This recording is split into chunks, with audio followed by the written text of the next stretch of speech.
Good morning, Raptor Freaks. Lexi Outs here, and it is Wednesday, and we're playing the New York Knicks in Madison Square Garden today. The first night of a back-to-back. Tomorrow night we'll be in Cleveland playing the Cavs. So tough 2 games right in a row with 2 top Eastern Conference teams in their house. So yeah, we have not done well on the road this season. We've only won 1 road game all year long, and well, some good tests. We've had some trouble very recently. We talked a lot about the issues with the Raptors and their rebuild right now. Well, games against teams like the Knicks and the Cavs, where we go and do things above and beyond and kind of surprise people, well, they can make people feel real good. So let's embrace the opportunity in front of us, even if the likelihood of us winning is not very high. There are some signs that there are chances for us. There are some signs. In fact, let's start with the first one. The first one is I go to the Raptors injury page on ESPN, and there's nothing there. There isn't a single person listed. This is the first game ever this season where there is not a single person listed as questionable or probable or anything like that. RJ Barrett is not on there right now for an illness. So our team is completely healthy right now as we speak.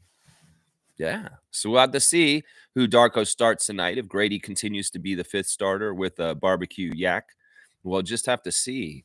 Of course, RJ and Emmanuel are going to play tonight and start for the Raptors against their former team, the New York Knicks, in Madison Square Garden. Of course, it's a prestigious thing, and there's a lot of love and there's a lot of friendship with them and the other side. But they have things they want to prove too, and they're sick of losing. And some ways, the compete for Manuel Quickly versus Jalen Brunson may be pretty high. The compete for RJ Barrett versus his former team may be pretty high.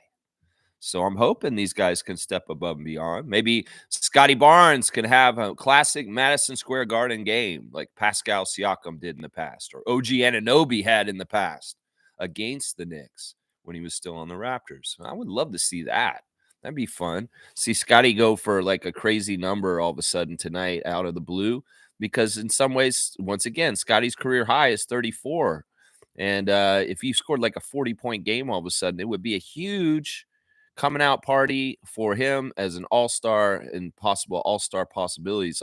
This game tonight was supposed to be on ESPN, but because the Raptors are so bad, a couple weeks ago they took it off the schedule, and it will not be shown nationwide on ESPN across the country tonight. It was supposed to, though, guys.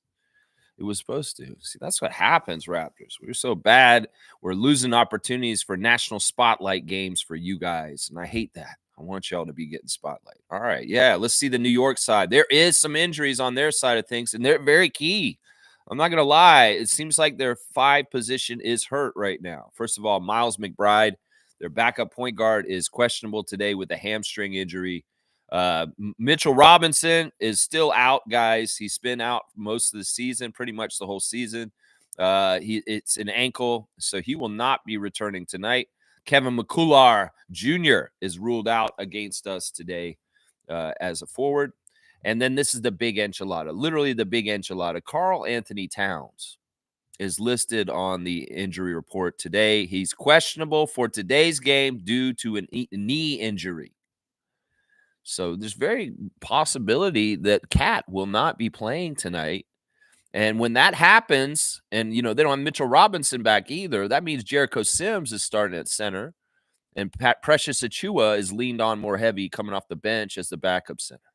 And in fact, in recent games with Cat being hurt, the Knicks have not done well. They've lost 3 games in a row. They lost to Orlando on Monday night. They lost to Chicago last Saturday. And they lost to the Oklahoma City Thunder. Also, 3 games, 3 losses in recent times. And Cat wasn't available for the last game against Orlando. But even with Cat, they lost the Bulls and the Thunder on the road. There's a chance. I'm telling you, there's a chance. In some ways, these are signs that are pointing to opportunity for the Raptors.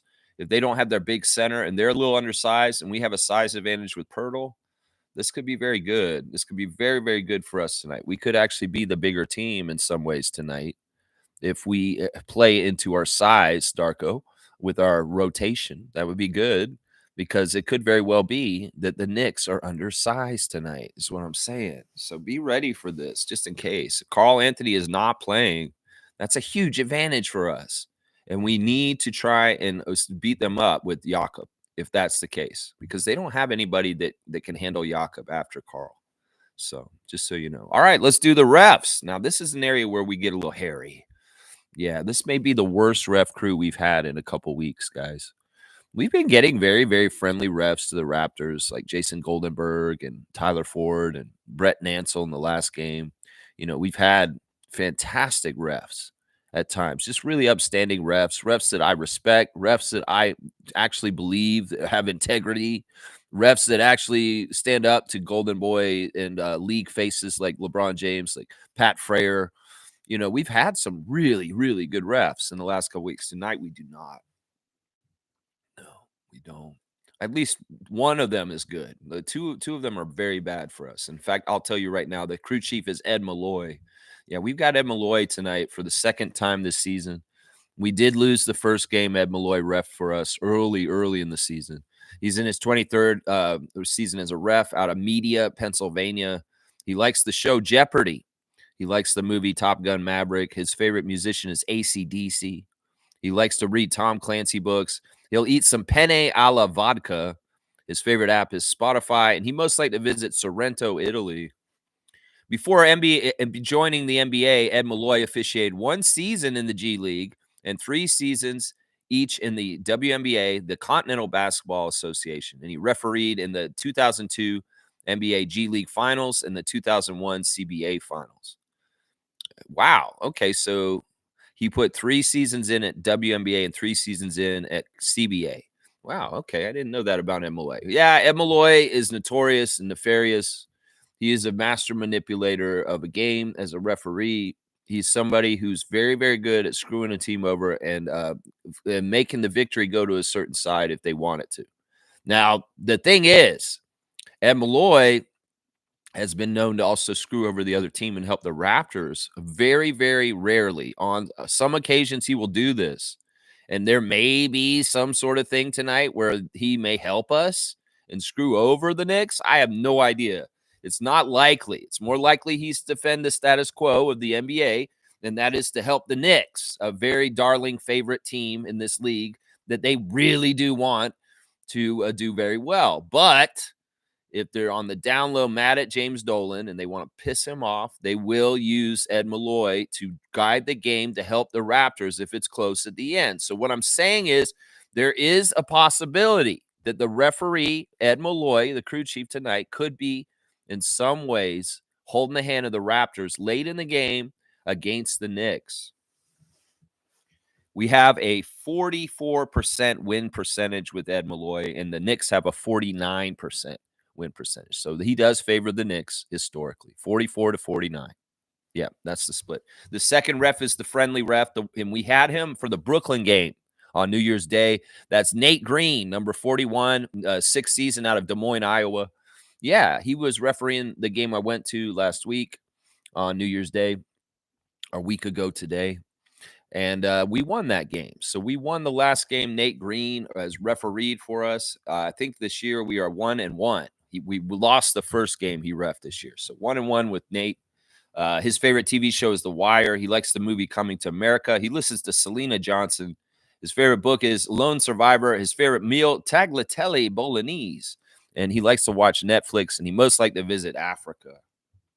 Nate Green officiated 4 seasons in the NBA G League, including the 2019 finals. His officiating experience also includes 6 years in college basketball, ACC, Atlantic 10, SEC, and American conferences, and 5 years at the high school level in Indiana. Yeah, Nate Green's all right.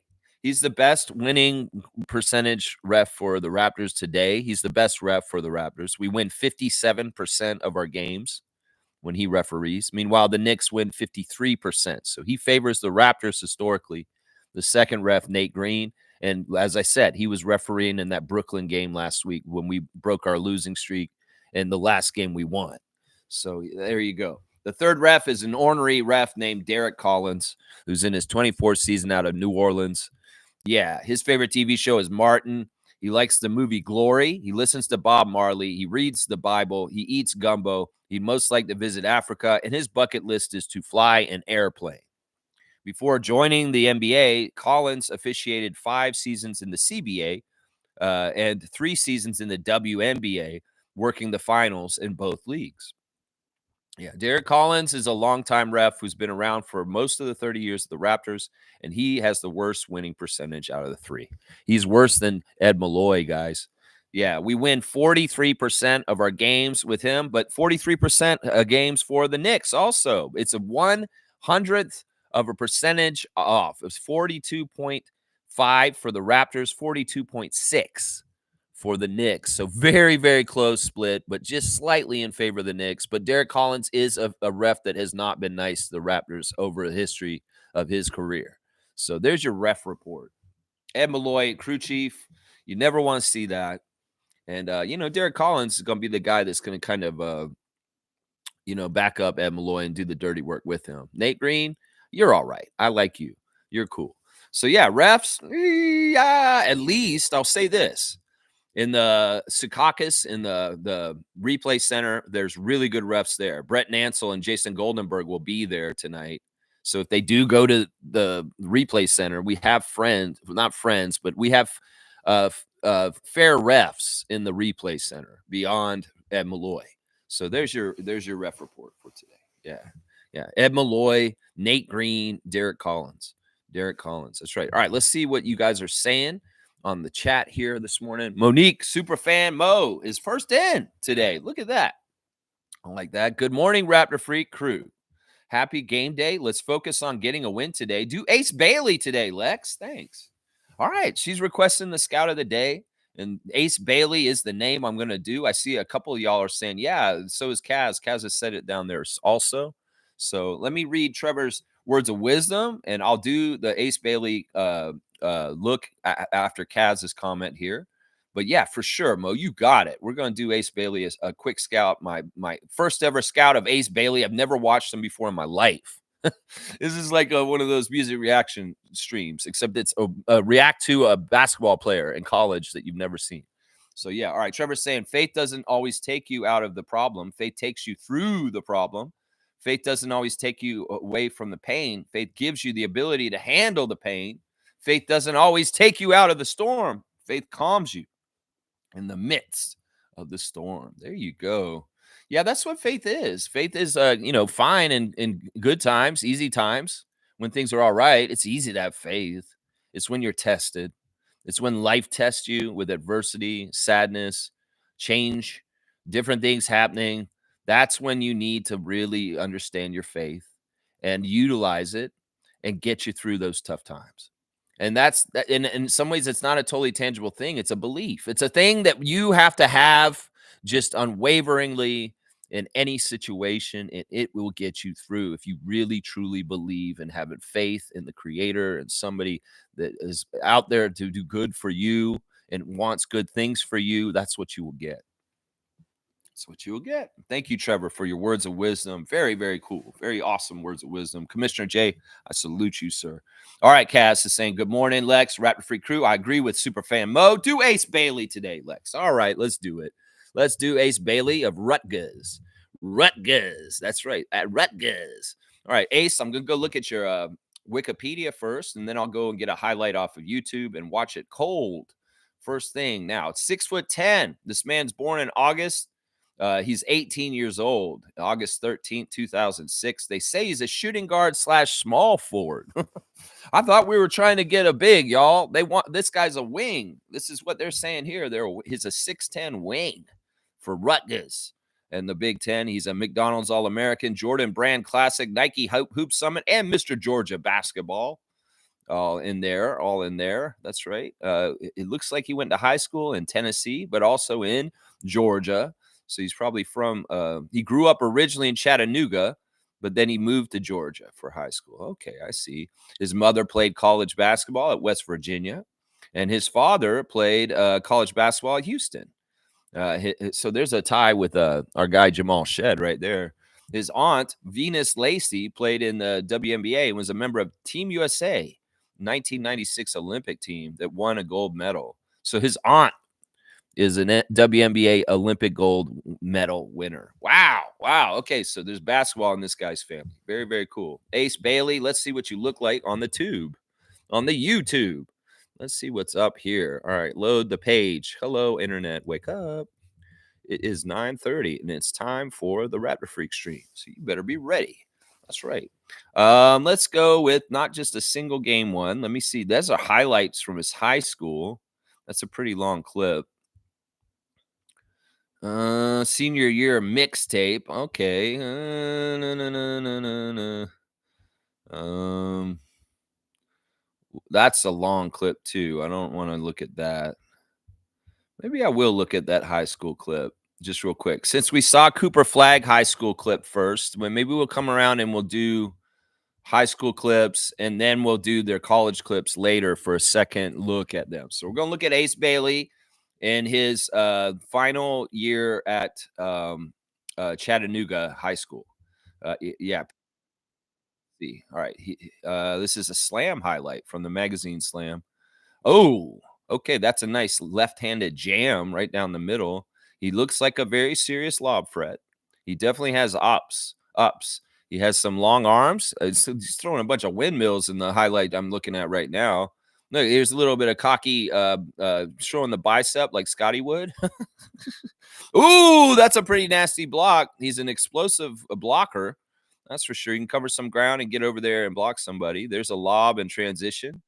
These are very unprofessional settings that I'm seeing him in, though. Some of these look like showcase games or pro-ams. Okay. I like the little jab dribble he has to get room on the outside to make room to shoot. And that shot does look very sound as far as the mechanics with the rotation and the way it's coming off his hands. So I see that he is actually a legitimate kind of shooter for a big 6'10" guy who's a lob threat also. That's pretty nice. I like that. Yeah, so let's see more highlights coming out here. Yeah, he's very tall, 6'10". He looks like he's 6'10" because when he jumps, his head is like his forehead's at the rim.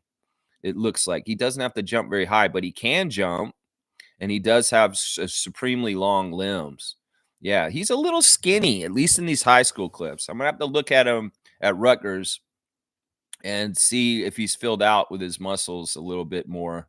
Because in these high school clips, he does look very, very skinny, very, very skinny. That jab step to a three is really his signature move. He really loves to put that right foot forward to create room and step back real quick. And he's pretty good with that shot motion. So he seems pretty steady with it. I like him so far. I think that the thing with him is he's kind of like the Buzelis kid that came out last year, as far as he's got an underrating shooting ability that's very fundamentally good, as far as what I can see. Ooh, there he loves that windmill. It's almost like the windmill is his go-to dunk. Like he really does love that windmill. He's fiery too. You can tell he's a very passionate guy. He, in some ways, you would say he has that dog in him. It looks like. Let's see. There's a nice little short shot from the baseline. Yeah, he gets the pass and he's pretty good footwork, not many steps, and boom, he's got a dunk. Yeah, pretty good timing. Good timing for shot blocking and good timing for catching lobs and throwing it down. And he's such a long arm guy. He can shoot over people. He's pretty good at getting room, and even if they're up close to him, he can get some space and shoot over them because it seems like his arms are long. Oh, there's a pass by him. Him in transition throwing to a teammate. Okay. Yeah, I mean, I see a lot of dunks. I see some threes. I see some shot blocking is what I see right here with Ace Bailey. The one thing I will say about Ace that I'm surprised about is he's skinnier and more frail than I thought he would be. Now, it may be that I'm just looking at highlights from 2 years ago and he's filled out a little bit more from Rutgers. Yeah, I like the shooting fundamentals. They look really sound. And I think that's no fluke. I think that dude will translate to the NBA because of the way he shoots. It's really, really fundamentally sound. So there you go. Ace Bailey, all right, thumbs up. In some ways, I'm more impressed with him than Cooper Flag. And it may be because of his wingspan. It may be because of the lob threat I saw just now that he is. Lob threat's a big deal in the NBA now with people like Derek Lively coming into the league in recent years. People are seeing that lob threats are a major weapon to have in the NBA right now. Major weapon. Thanks, Kaz, and thank you, Mo, for the suggestion to do the Ace Bailey Scout. There you go. There it is. We'll do an Ace Bailey Rutgers Scout down the road, maybe in like 2 or 3 months, not anytime real soon. Smooth's here. Good to see Reggie. Jimmy Butler telling Memphis and Milwaukee not to trade for him. He has no interest in either situation. Well, it sounds like Dame Lillard shit right here. He doesn't want to go to Milwaukee after all. So he doesn't want to get linked up with Dame Lillard after all. That's not what it is. And why wouldn't you want to go to Memphis, my guy? Memphis is a top Western team. They could do something, especially if you showed up there. Sounds like you're being a little bit of a prima donna. You're being a little bit of a controlling person. And in some ways, I don't get it, man. I mean, seriously, is this just what we're going to get to at a certain point where players, why don't they just pick the teams they want to play for? And let's just see who all goes to wherever they go to. And nobody has any rights or anything as a team. The player just goes to whatever team they want to play for. Well, let's see what that league looks like and just see how messed up it is. Seriously. Like, what is this crap? Jimmy's just allowed to say, I want to go to this team. Which team is it, Jimmy, that you want to go to? You don't want to be on Miami. You don't want to be on Milwaukee. You don't want to be on Memphis. All the teams that start with M, I won't play for an M team. Pat Riley, damn it. Well, which team is it then? Oh, I want to play for the Lakers. What? No, that's not who. Who is it, Jimmy? Who do you want to play for, Jimmy, then? Tell us who, and it'll be so ridiculous and be like, yeah, you're crazy. You think you're going to go play for them? Like, they're going to trade the assets towards the Miami Heat to get you?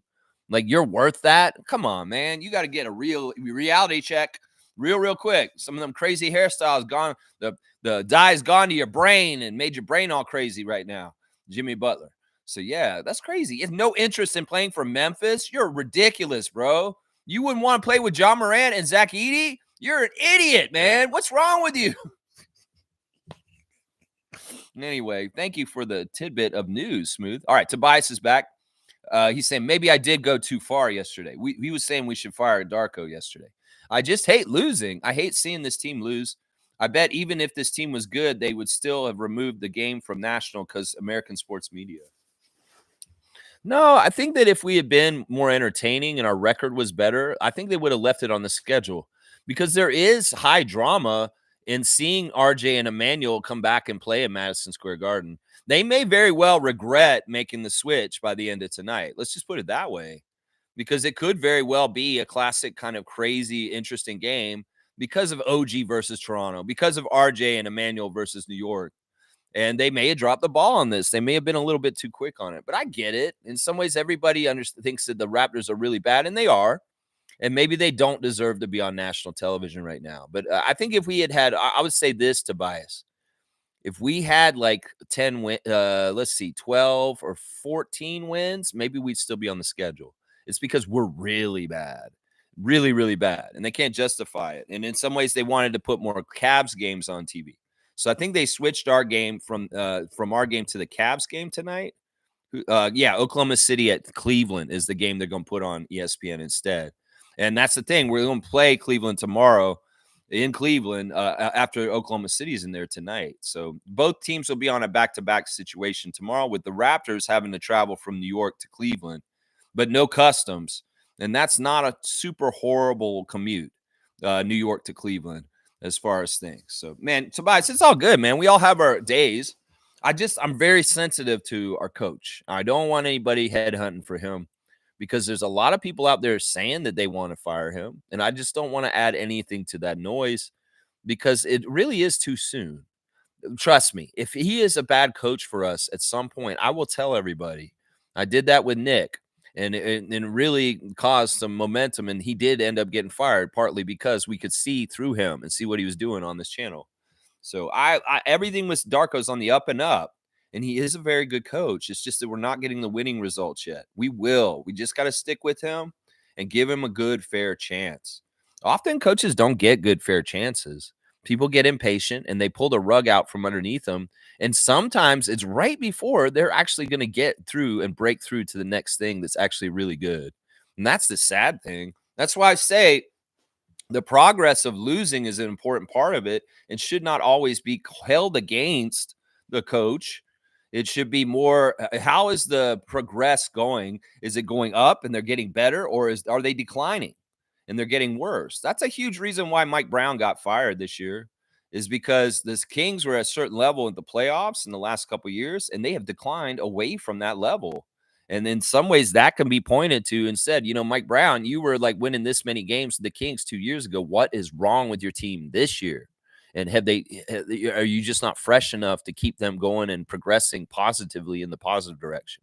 It's stuff like that. Right now, we're very much at the bottom of the barrel, but we're still on our way up, is what I'm saying. And if we get really good at some point, and then we see a decline or the team's like not progressing as well, then maybe we're looking at what Darko's doing and saying, yeah, this guy may need to be let go. But I don't see that anytime soon. We really do need to give him a nice runway to try and take off on, because we're wasting our time if we just can him and then we get a whole new coach and start all over again. It's not like there's a magic candidate out there that just adds to winning all of a sudden. If there was, this guy would have been hired like a year or 2 years ago. There just isn't. The coaching candidates out there a lot of times are retreads, hot young faces that have not proven themselves yet, like Darko. You have to develop a new coach to get them to become a new name, and you give them prestige if they're successful. So that's where it's at with that, man. Tobias, it's all good, man. Your heart's in the right place. You care about the Raptors winning, and it's hard on you. I get it, man. I get it. Trevor's saying NBA top dunk, Scotty at 5 with the windmill jam. NBA top dunks gave him 5 on the rankings for the windmill jam. I mean, it did look real easy, but it was nice. Come on, NBA, give him a little bit more higher on the top 5 than 5.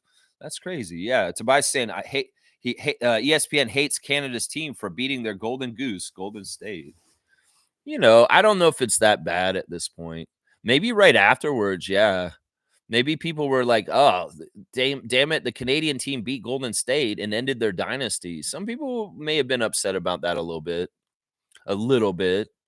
But, hey, I don't know at this point. I mean, we've been so beaten down, and to the point we're at where we are with the rebuild right now, that in some ways nobody's really caring about us anymore. And we're kind of under the radar again. We can start building up and hopefully not have too many people trying to sabotage or mess us up in different ways, whether it's from the outside or from the inside with the ownership and changes in MLSE.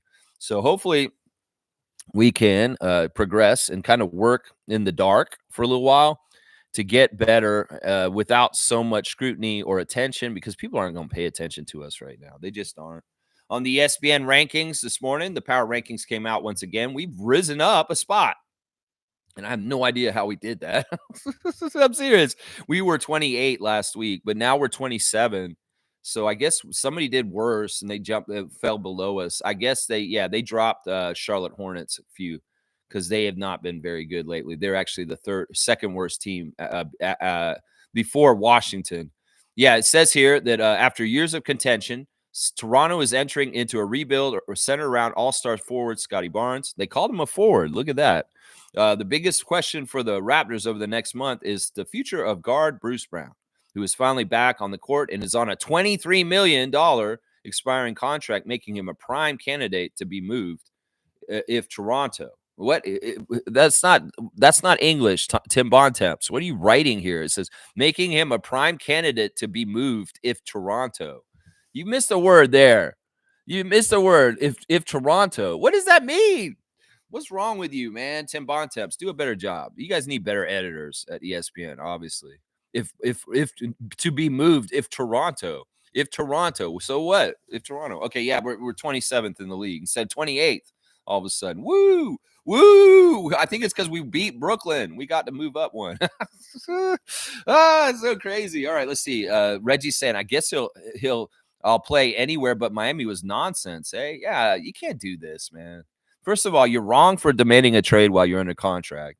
Second, you're wrong for telling them who you can be traded to and who you can't, because that's never the reality. Stevie Francis, when he refused to go to the Vancouver Grizzlies when he drafted there, that kind of stuff is messed up, because you really can hurt teams with their asset management when you're supposed to be like the big, huge player that's supposed to come there. You might have killed that franchise in Vancouver, Steve Francis. So that's what I'm saying. These things have to be careful with these power players. Not that the Miami Heat's in trouble or anything, but this kind of stuff has really screwed up young teams like the Vancouver Grizzlies and stuff like that. And it just doesn't look good, Jimmy. You play in the NBA, you make so much money. You've had a long career already. You've had a lot of success. You've made all-stars. You've made a lot of money. And now you're going to be a little prima donna bitch and be like this. Man, I'm telling you, I'm losing respect for you, guy. And it sucks because I do like you a lot, Himmy Butler. I think that you're a cool guy. But right now I don't think you are because you're being a prima donna and you need to chill out, bro. You need to chill, seriously. Yeah, Smooth saying apparently Milwaukee was very serious about getting him along with the Grizz. Both those teams want him, but he's saying, I don't want to go to those teams. You're an idiot. Both those teams, we've seen them recently. They're good teams. They're better than Miami, and you'd be better off on either one of those teams. And the other thing about both those teams is they have assets that are worthwhile to the Miami Heat that they could trade. Are you just being trying to be a burr in the side of Pat Riley at this point, and that's all you care about? No, you're just trying to make things difficult for him no matter what. Man, what a jerk. What a jerk. Seriously, man. Seriously. I mean, you could really actually help either one of those other teams get somewhere in the offseason. I'm telling you right now, you really, really could. Reggie's saying, I don't have anything to say about the Raptors, though. I'll rely on you for that, Lex. No problem, Reggie. No problem. No, I like the Jimmy Butler updates. In some ways, it is pertinent to our channel because it's a Eastern Conference foe. And it is, it's a sign of the current NBA state that a player is just demanding himself out right in the middle of season. Like, this is the other crazy thing. Normally, this shit will go down in the summer, like Lillard's. And this guy's doing it right in the middle of the season. In some ways, I'm like, tip my hat. You're messing up the Miami Heat bad right in the middle of the season. Thank you, Jimmy. Take them out of the scenario because you're just such a distraction. But that's not classy at all, man. If there was somebody on the Raptors doing this right now, like what Jimmy's doing right now, I'd be so pissed off at them. I don't know how Heat fans feel about Jimmy Butler right now. It's crazy because, Heat fans, they'll have players that they're happy and they'll be on their team, but they'll turn on them and they'll have acrimony against them later. I mean, look at how they treated Kyle Lowry. After this is all said and done, Jimmy Butler won't be this Heat legend that he probably should have been, a Heat icon after his finish with his team because of the way he's leaving right now. And in some ways, it shows that Jimmy Butler don't give a fuck about his legacy and his standing with Heat Nation. It's like, yeah, I don't care. Yeah, he's probably one of the best icons of Heat culture ever, but he's probably going to be taken away from them and their alumni because he's going out in such a negative way, a damaging way, and a way that Miami fans will not forgive. Watch. Yeah. It's very interesting. Very, very interesting. It's so stupid. It's so stupid. In some ways, I'm like, I applaud your stupidity, Jimmy Butler, because it's chaotic. And it's kind of entertaining to watch from the outside because it's not happening to us. Trevor's saying all over New York State, going to see the Raptors game. It will be on Marquee Sportsnet US and MSG Network US and MSG Plus US. Yeah, it'll be on the super station for James Dolan, MSG, but it was supposed to be on ESPN tonight. And that's a bigger platform. It is what it is. And I'm surprised Trevor's not in New York to go to the game. I guess he was just there last New York game around Christmas. That's right. Smooth saying this was all reported by Chris Haynes, a pretty reliable source. He says maybe if Golden State continues to struggle, they'll be motivated to trade for Jimmy. Why does he want to go to Golden State so bad? I don't think that situation's better than Memphis or Milwaukee. I'm serious. Golden State is weird right now. They don't have Clay there anymore. And there's a little bit of a change in the guard with things. And Steph's not getting younger. And yeah, Dennis may have just showed up, but he's a weird fit already. It doesn't totally fit exactly right with the Warriors, I'm noticing. And yeah, that's so weird. You just really want to go play for Golden State? What is this with people wanting to play with Steph Curry so bad? Everybody's like, I wish I could play with Steph Curry. I want to play with Steph Curry so bad. I want to play with him. I think that's part of it. Man, Jimmy, you're a weirdo, man. You want to go to Golden State? Oh, my gosh. Nako's here. Nako the Nacho. Good morning to you, Gerald. Darko's rotation shouldn't be addressed. I'd be wary. Oh, wait. Darko's rotation should be addressed. I'd be wary if his rotations did get better. Yeah, Nako, no, not right now, man. Because honestly, this is what I went over yesterday. His rotations may have nothing to do with what he actually wants to do to try and win. They have more to do with showcasing and developing, showcasing Bruce for a trade and developing the young guards and young players that are in our rookies is more important than playing the absolute best units out there and trying to get W's. There are all kinds of inner workings behind the scenes that may have Darko's hands tied on what he wanted to do, but he can't because the direction that he's getting from the front office guys is that you got to do this. We can't totally do this. Now, one thing I said yesterday, and I want to repeat, is that he has the full roster available right now, healthy wise. He's going to be leaving people out. And there's always going to be some part of the Raptors fan nation that's going to whine and cry about the person who didn't get to play. So that's part of it too. Yes, he did have poor rotations last game, but I'm not going to be going into this and watching and being like a nitpicker about how he rotates things tonight. I'm going to let him do his job. We'll see if he gets success from his rotations. If he puts out a bench unit that sucks and that completely crumbles and gives the game to the Knicks in the second quarter, then I'll be like, yeah, he screwed up on the rotations again. That's really the most important part of the rotation right now. What he's doing is who are the first people coming off the bench, and will there be a drop off in quality of play because the talent coming in off the bench is just not matching the talent that started for him, because that's where we're getting screwed up in the last few losses. And that will, I'll critique him for that first decision. We'll see how well he does. Well, we'll see how well he does. Yeah, I don't know. I don't think it's a trend. It's not like a trend in a game, like, with people's health and stuff like that. It's more like a night by night basis, on a case by case basis, going by the opponent and what makes sense for which players should get which minutes at what time of the game.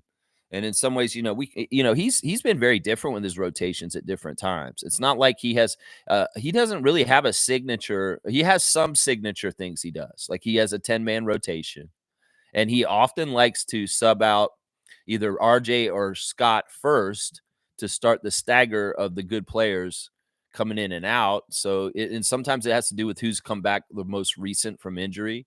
Like RJ just came back, so he may be the first sub out of the game for like Oshai Abaji if they start the same unit again. And yeah, it's stuff like that. He has sub signature stuff, but a lot of it's, there's not totally a pattern of what he's doing with his rotations that we can predict from either. That's part of it too. That's interesting. Yeah, we'll have to see. I don't want to be watching him like a watchdog. It's just if I notice it's adding to why we lose, then I'll point it out. But otherwise, it's not like I'm putting it under a microscope too much. That's right. Mo's saying, can we move on from Jimmy Butler? She's sick of talking about Jimmy.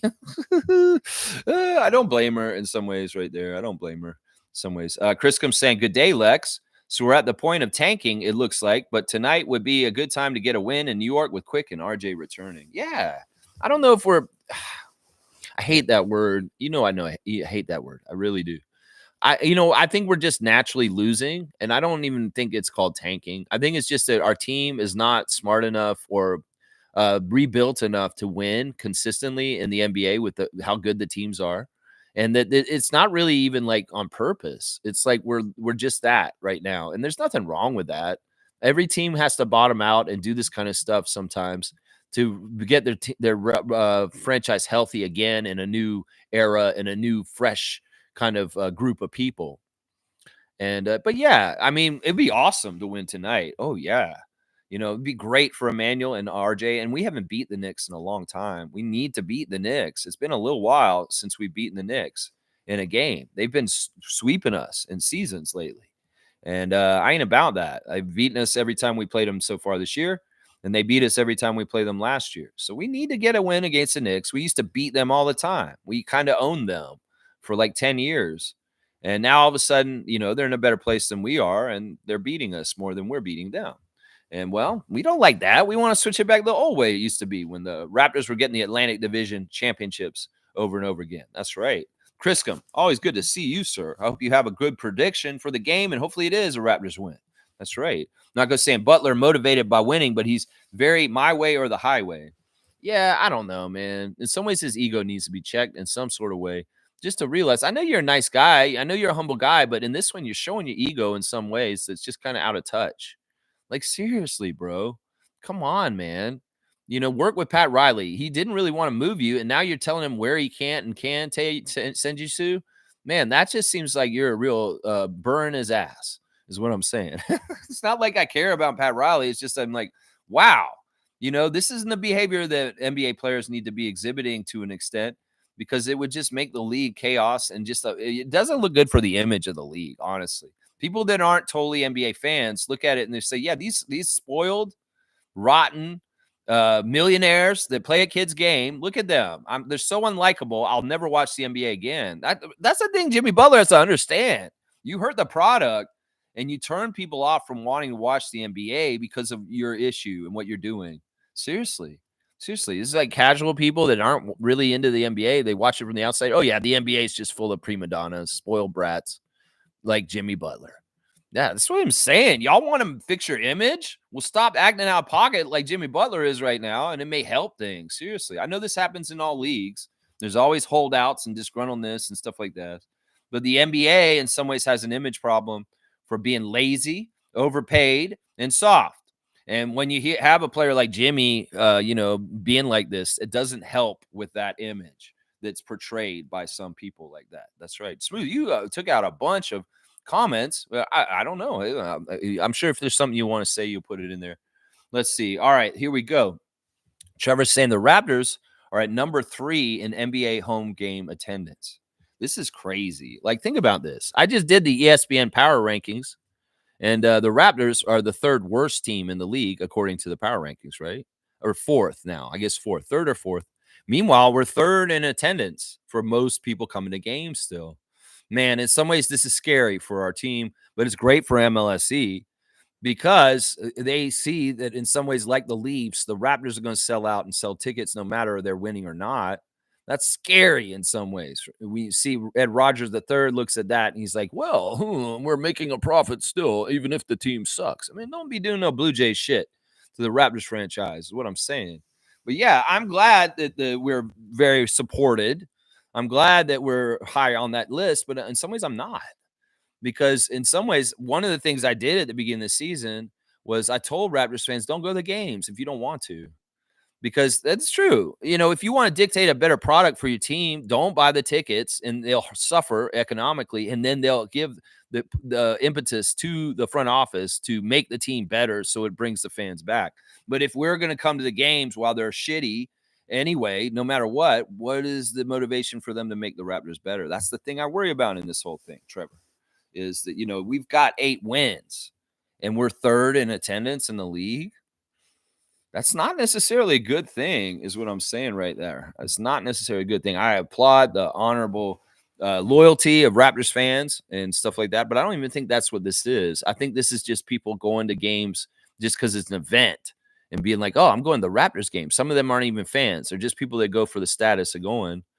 And a lot of the diehard fans may be not going, is what I'm saying. So I think they can sell tickets either way. Whether the real fans are going because they're winning and they're a good team to watch, or there's just status people or people that are just going to the games just because it's a social event to go to, because there are a lot of people that go to the games for that reason. There's probably more that go for that reason than the actual reason, like why I go to the game. That's right. Nako's saying Memphis is better than Golden State. I completely agree with this. Gerald, I'm going to give you a dunk because I completely agree with this. I seen Memphis recently. I think something like Zach Edey puts them over Golden State. We have not seen Golden State completely, and I do know that they're a little bit better than last year with some of their changes, but still. This is your first dunk of 2025. Nako, you're at 3-pointer right there. Boom goes the dynamite. Yeah. Trevor's saying, can y'all get rid of all the BS of the team and the coach and let the rebuild continue to rebuild? That's right. I'm with that. In some ways, like I said, Darko is like Elliot Ness. He's untouchable.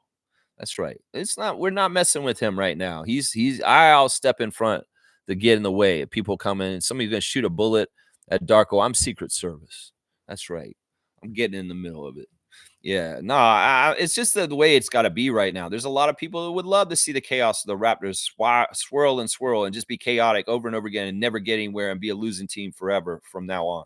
And one of the ways to stoke those fires is cause dissension, cause confusion, cause chaos and saying that the coach sucks, get rid of him. And then they got to get a new coach and start all over again. And then repeat, rinse, cycle, like a Siakam spin cycle.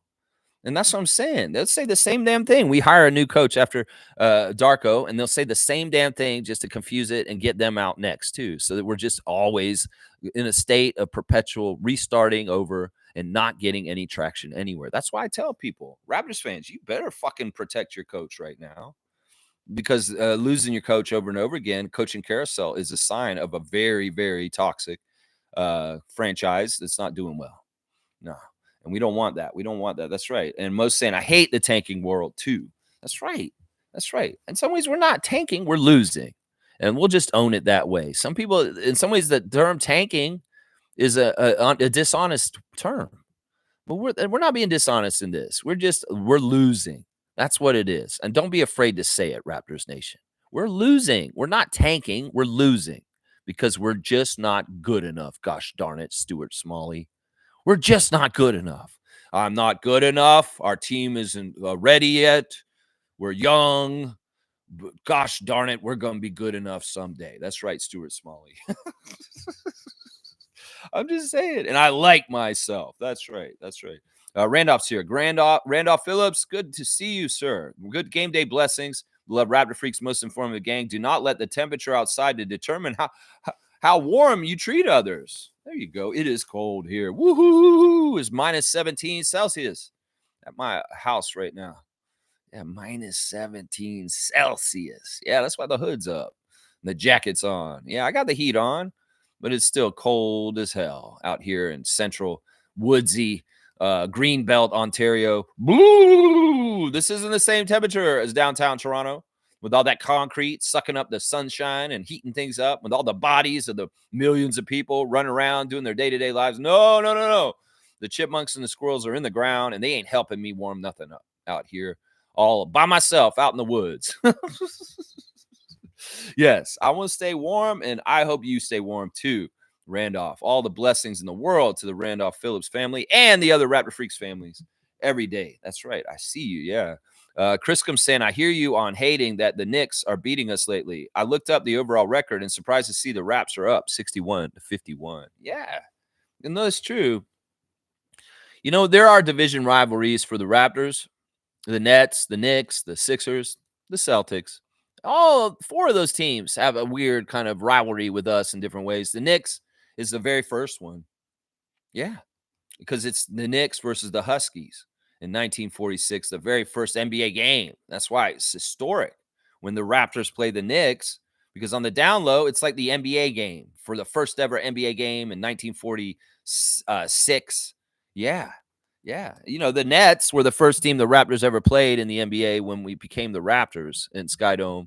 Ed Pickney jumping the ball and touching it first, and Alvin Robertson hitting the first basket. And we heard in the open gym recently that Damon Stoudemire has regrets that Alvin Robertson hit the first basket in Raptors franchise history. He should have been me, the rookie of the year, instead of Alvin going in there stealing it. Yeah, Alvin steals stuff.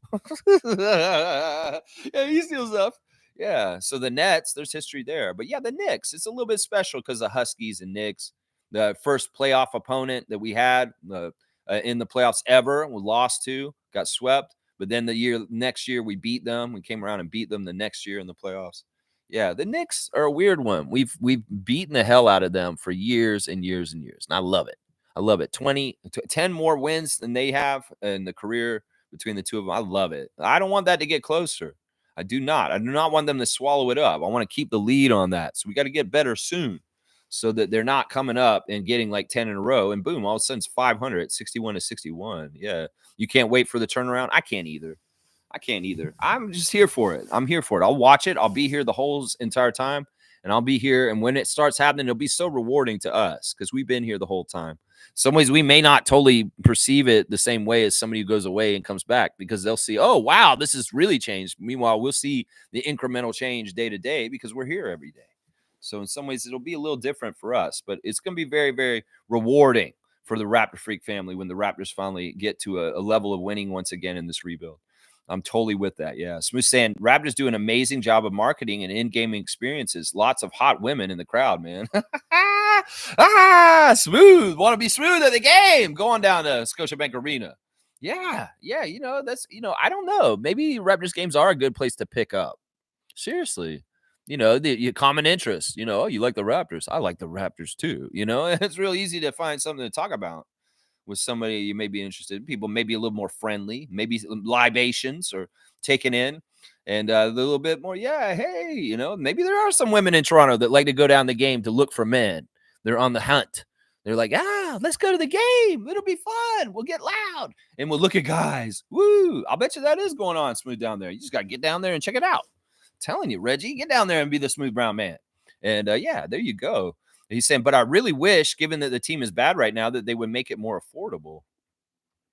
Yeah, it's weird how the market works. In some ways, if they're bad, you would think it'd get punished and people wouldn't pay that money, that more expensive money than last year, to go to a game for a team that's worse. But it's not the case. The prestige and the brand of the Raptors survives even being a bad team because we love the team so much. In some ways, that's our fault because we're so passionate and diehard. Really, really is like that. In some ways, I totally agree with you. Now, Keith Pelly has hinted that MLSC is trying to figure out a way to get it more affordable for common Raptors fans that don't have the budget that can normally go in that kind of way. He's going to try and figure something out. He's going to announce something before the end of this year about some sort of ticket programs that'll be easier for people to go to the game that are average and do not like the new prices so they can get in there. So there's some hope. There's some hope on this subject that you brought up here. Kareem saying, I want to see tonight. What I want to see tonight is the effort that we put forth at the beginning of the season. It seems like the past couple of weeks, our culture has changed negatively. Let's work on that blue collar effort.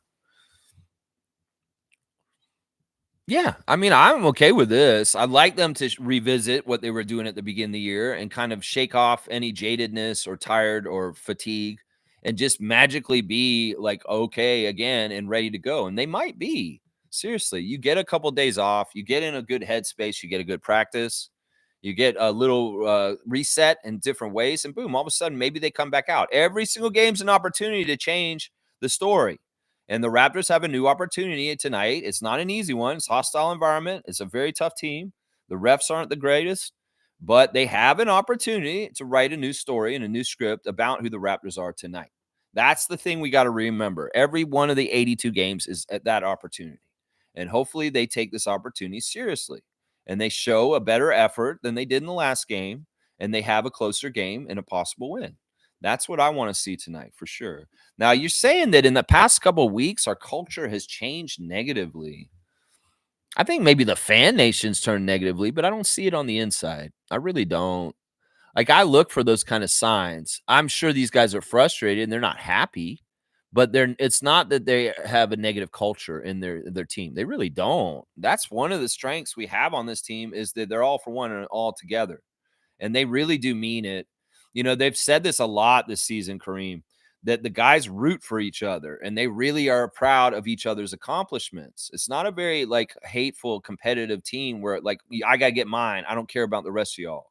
No, these guys are very much about propping each other up and helping each other get better. And that is fantastic. That's very healthy culture. And that's what I'm saying. You may be reflecting the fan culture that's right now. The last 2 weeks, that's been very toxic, not very nice. And I think that's more what you should frame it on is not the team culture and what's behind the scenes with them traveling. No, they're fine. They're still all for one for all, and very much on the same page with their coach. No, it's more the social media has gotten all toxic and weird, and their culture has changed in the last 2 weeks because they're impatient and they don't like the losing and the very embarrassing losing. And I mean, that's natural that it'd be like that. I get it. I get it. Wayne saying, morning, Raptor Freaks. Winning is determined by the front office and Darko in general. If our best core is not put on the floor consistently and learn, hang on, it jumped ahead and learn to gel, we won't be winning that much. The rotations tell the tale. Okay. Winning is determined by the front office and Darko in general. Yeah, in some ways, we got to put the front office before Darko, like you did in this sentence, because in some ways, Masai's the boss. And, Darko's trying to work with everybody. And, he's trying to balance it all. And if Masai's telling him he needs to do certain things in certain ways, and Masai's giving him an undersized team, If Masai's saying, yeah, rest him if he's a little bit hurt, well, in some ways, that's what he's got to do. He's got to work within the parameters of what Bobby and Masai want him to do. So that's something that Raptors fans need to remember with Darko, is there's a lot of direction that's given to him by the front office general manager and president as far as what he needs to do for their goals as a franchise and what they're doing. Nick did not listen to them, and that's part of the reason why he got fired. And maybe Darko was understanding that like Nick, my predecessor, was more likely pushed out because he did not get on the same page with Masai Ujiri on developing the players in his last year as a coach of the Raptors. And that Darko don't want to make that same fatal mistake. He'd be stupid to make the same mistake that his predecessor made. So I'm sure positively that if there's some confusion with the rotations, why Bruce Brown's getting 17 minutes like this, well, it's probably because Masai said, I need to trade him, and you need to play him and show him off, even if he sucks. Even if he sucks. Milbester saying, good morning, Lex. All right, Knicks Freak is in here on the day we're going to play the Knicks real quick. How's everything? Pretty good. It's cold here, Milbester. It's very cold. Knicks on a bad 3-game losing streak. They have to beat you guys today. We lost the Magic, and Banchero, Wagner, and Suggs didn't play. Should have won without Cat. Yeah, that's the same thing we were saying, but don't get it twisted. That Magic team's really well put together, even without their 2 best scorers. And Suggs, even. They didn't have Suggs either. They had like 3. Yeah, don't get upset about that. The same thing happened to us last week, where that team beat us and we were pretty much fully healthy. And everybody's like, what? Why did the Magic beat us without Banchero, Wagner, and Suggs got hurt in the game against us? I'm just saying the Magic are a little bit more dangerous right now than you think, just because everybody thinks, oh, they'll be a pushover because they don't have Franz. They don't have Paulo.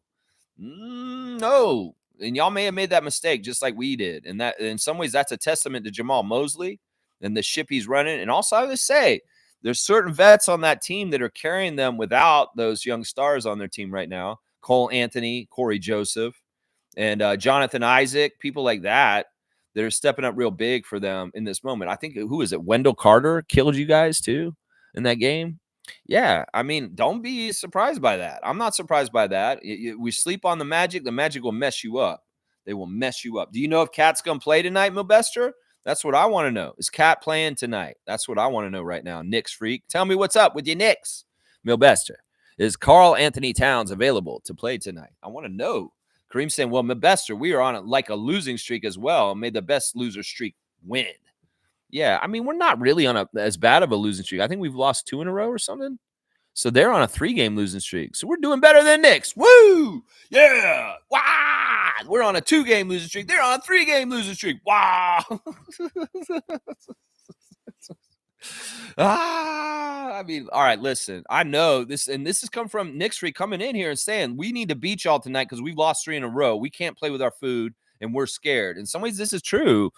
I would almost be happier if the Knicks have been winning recently, because they may be more lackadaisical and more susceptible to being beaten by us. But right now, they're on all alert because they've lost 3 in a row, and they're really going to try and win. So I don't know. We'll have to see. In some ways, if they don't have Anthony Towns, they may be in big trouble for size against us tonight in some ways, and we may have an advantage. So we'll have to see. We'll have to see. Trevor's saying, do you know that Raptors game is going to be seen by more people in New York State and the whole population of Canada? Yeah, Trevor, I'm not worried about that. And I know you're trying to stand for them because ESPN took the game away and it doesn't matter. In some ways, you're saying people still see it. I'm just saying the prestige of it. In some ways, this was our only nationally televised game for the whole entire year. The other games were on NBA TV, 2 games on NBA TV, and that's not the same. It's just different. ESPN's in the basic cable package. So that means it's like, I know what you're trying to say. You're trying to make me feel better about it, or Raptors fans make me feel better. But it's a thing that's true, that there was an ESPN game tonight that was going to happen in New York, and they took it off the slate. It's like they took it away from us. Who cares? In some ways, I don't care, and Trevor's exactly right. But I had to note all this and how this is happening and happened. That's right. Milbester's saying, Kareem, we lost to the Thunder and the Bulls back-to-back nights on the road without days off, then losing the Magic without their 3 best players. Yeah, oh my gosh, you're in shambles. You're in shambles, Knicks. You're in shambles. Oh, my gosh. And God forbid you lose the Raptors tonight. Oh, no, let's make that happen. But if that did happen, boy, you guys would be really in shambles after that. Really in shambles. Then Knicks Nation will get all crazy on their YouTube content in different places and going crazy. And Chev will have a laughing fit, and he'll be laughing. The Knicks. What did that happen to the Knicks? That'd be awesome. I want the Raptors to win tonight just for NBA Chev to do a reaction on it. That'd be hilarious. Hilarious. Yeah, you all be in shambles if y'all lose to us tonight. Seriously. You have a lot to lose, and we have nothing to lose. They expect us to lose. We come in there and we have a good effort, barbecue cooks. We cook up the Knicks and their home court. Yeah, they're going to be in shambles, and all kinds of Knicks content creators going to be crazy, acting out of pocket tomorrow. Watch. It'll be funny. All right, let's see. Milbester, yeah, I read that one already. Let's see. Smooth saying, really, it's about children having the chance to see NBA players up close. Memories to last a lifetime, man. Also, to continue to grow the game in Toronto and Canada. Don't price people out. Yeah. I totally agree with you on this kind of stuff. It just sucks because they are a business, and their business model is going to try and see how much profit can we wrench out of everybody, and they will still come. And they test this. And that's why every year the season tickets go up, just to see if the season ticket guys, the people that have the season tickets, will renew at the higher price every time. Seriously, it's crazy. I have a cousin who gets season tickets, and they're very close to being priced out. And they're like, yeah, this isn't worth it anymore. And I've been a season ticket holder since the Raptors started in the 90s, my cousin. So it's like, I get it. It's weird, man. Like, how can you justify raising the ticket prices when your team is on the down low going down? Like, that's what happened last summer. They raised the ticket prices, but the team was projected to be what it is right now. It's messed up, man. And I totally agree with you with the kids stuff. Now, I say a good alternative to going the Raptors game, if you want to teach kids some basketball at an affordable price, is the 905.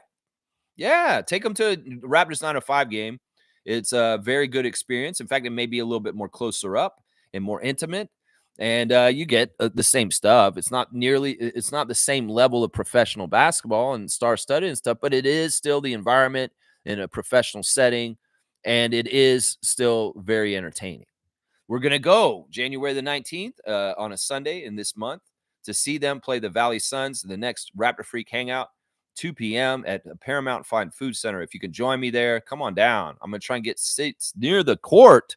So hopefully we can come down there and sit together near the court, people, and watch the game. Maybe we get a table, rent one of those little tables at the end and watch it from there or something like that. I don't know. We got to figure this out, y'all.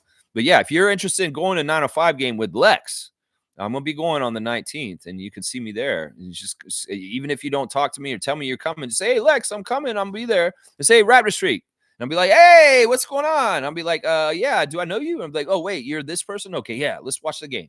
Boom goes the dynamite. Even if I don't know you, you just say, I watched your channel and I came to the game because you told me to come to the game. I want to hang out. And I'm like, yeah, all right, I'll get to know you. Who are you? You never comment? Okay, you're fine. Let's yeah, I'm glad you watched my channel. It's very nice of you to watch my channel. That's what I'll say. Milbester saying the Knicks had a 9-game win streak until the Thunder game on the road, and the Thunder were on a 10-game win streak.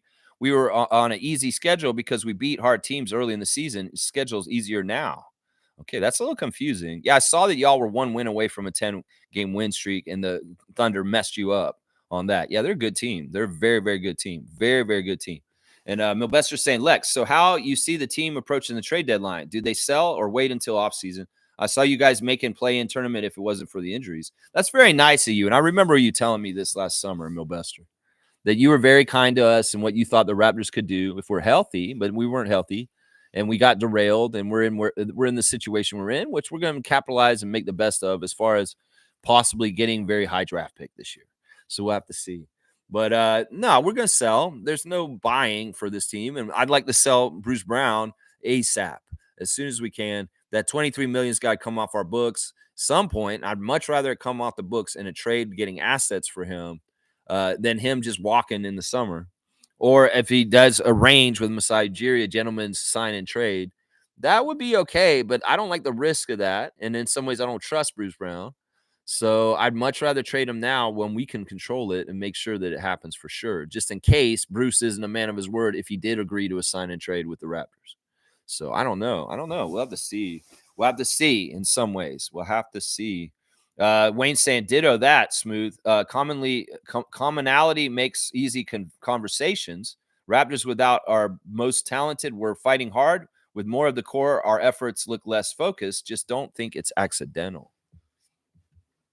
I think that, like we said, the analogy of using the team as an individual is that they got to get their rhythm and their legs under them as a whole, as a group, now that they're finally healthy together.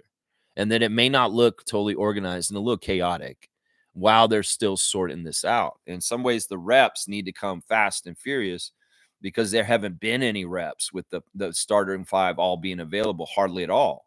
And that's why some of this looks so janky and weird, is because we've had so many injuries. Nobody's been all together until now. And that's going to make it look a little weird. I'm saying, yeah. Milbester saying, I will say this, Lex. When we lost to the Bulls on Saturday after the back-to-back loss to Thunder the night before, the Bulls are better with Lonzo healthy, but should have ran it back with him and DeRozan and Caruso. Yeah, they'll never know this, and it's so stupid. Lonzo Ball, they've been waiting for you to get healthy, and you finally showed up, and maybe you would have been great with Caruso and DeRozan, but they had to make some moves already. I think that they should have moved Levine the whole time. He was the one that they always should have moved, and they never successfully did. And that's too bad. It is what it is. But yeah, the Bulls are weird. They're better this year than they were last year, for sure. But you'll never know how good they would have been with Caruso and DeRozan because they moved them before their starting point guard came back healthy. And it's crazy. It's crazy. Giddy's been a good part for them, though. In some ways, you can't have Giddy and Caruso. And in some ways, Giddy is part of the reason why the Bulls have been better this year, too. Trevor's saying, you guys remember after Masai fired Nick Nurse, he said he will be more involved, team decision. Yeah, that's very true, Trevor. I'm going to give you a dunk for reminding us this because this is very, very true.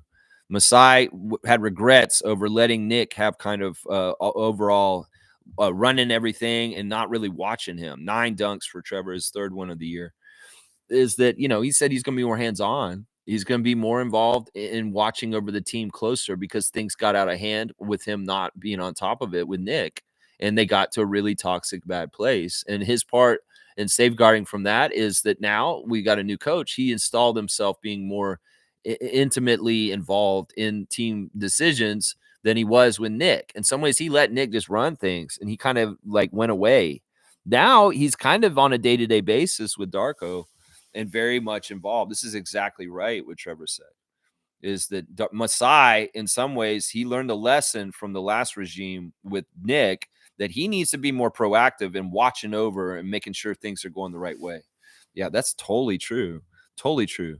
Monique is saying there was a recent proposal at the Raptors game this season. I greatly happy to see it. Congratulations, Anthony and Lucy. Oh, I was like, wait, a proposal to build or like something they're going to do? No, you're talking about an engagement proposal.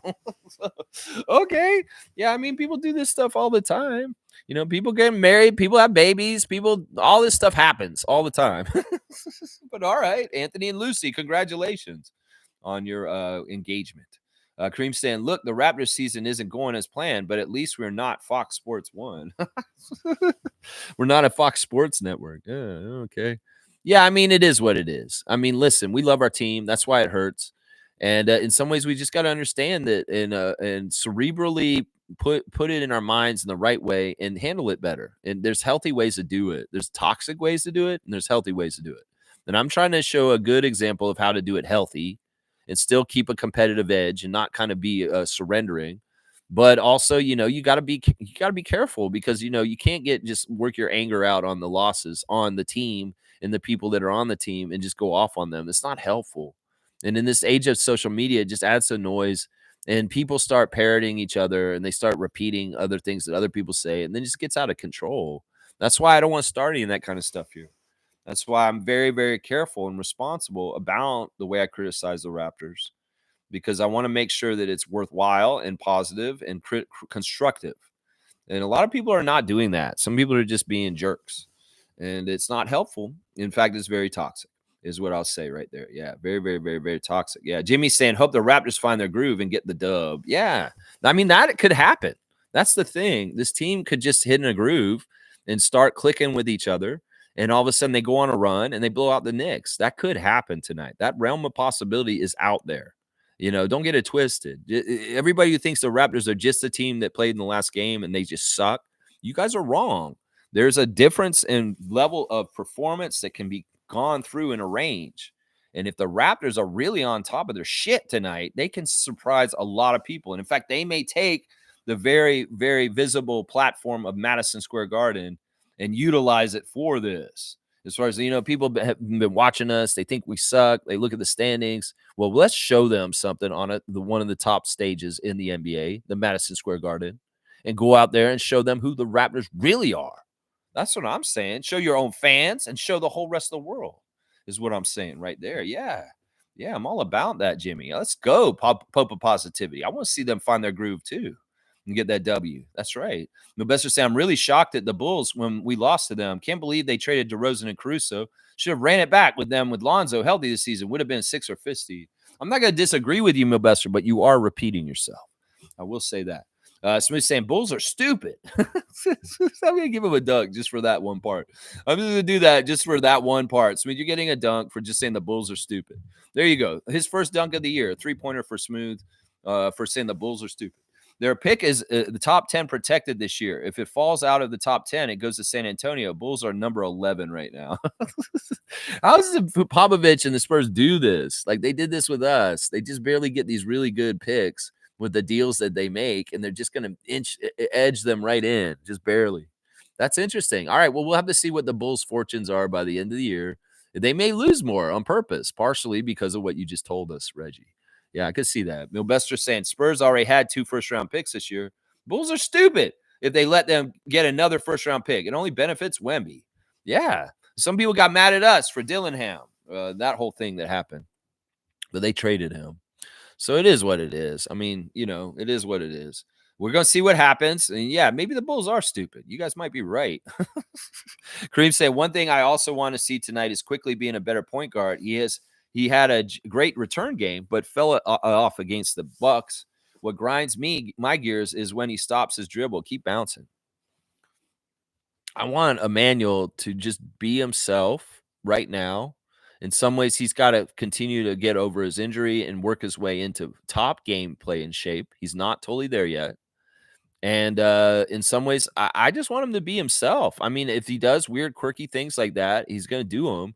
It's part of his player build. In some ways, I have so much faith and confidence in him that he's a winning player and he does things right, that I know that may annoy you just as a personal thing. But in some ways, that's stuff that is just part of his signature as a player build. So we're just going to have to see. I think he'll be way more successful tonight. Unless we see some weirdness where he's missing free throws and not playing as well because it's the Knicks. And he's like, oh, I love the Knicks still. And he's like pulling punches or something like that, like Fred did for us when the Rockets played us this year. Fred did do that. I mean, go look at Fred's stat line against the Raptors at home in Toronto for the first time playing in Toronto. Yeah, that guy was pulling punches in some ways. He wasn't trying as hard as he would, partly because it was the Raptors. So I don't know if that factor is going to be there. We'll have to watch him very closely. Is Emmanuel going to go all out because it's his former team and compete at a higher level because he really wants to beat them and show them that he should have been the starting point guard and not Jalen Brunson? Or does he have affinity for too many people over there and he goes soft on them a little bit? We'll watch him real close. I'm going to tell you right now, I already know RJ is not going to be going soft on them.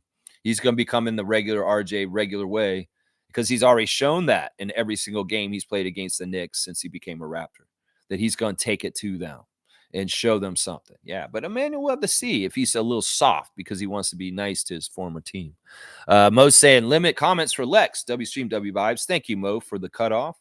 Go Raptors for life. Keep at it always, Lex. Raptor Free Crew strong forever. Thank you, Monique. I really appreciate you. And congratulations today on getting your new chair today. I know you're going to go do that this afternoon. And that's a fantastic thing. I'll be so happy for you at the same time. Yeah, Milbester's saying Spurs are going to be good in a few years. Wemby is developing so quickly, and he scored 40 on us during Christmas game versus the Knicks. When we beat them and Bridges had 41 points, they drafted a lot of players. Yeah, the Spurs are interesting. And then Chris Paul has definitely helped them. Jeremy Sohan is an underrated player in this league. Yeah, the Spurs are going to be all right. I mean, Wemby's just that kind of player that's going to make them all right more and more over time. He's not a bust. This guy's going to be a power player in the NBA for years to come, for sure. Milbester saying, also, Lex, after the Raptors game in a couple weeks, we play the Wolves at Madison Square Garden. Our second game versus Minnesota, and it's Dante and Randall's second game back in MSG since preseason game against them. Yeah, that preseason game, it doesn't count because it's not regular season. So this would be the regular season debut of Julius Randle coming back and playing in Madison Square Garden since the trade. Yeah, we'll have to see. Kareem saying, my son's birthday is January 19th. I may go to the 905 game on the 18th, I think. Depends on what him and his girlfriend want to do.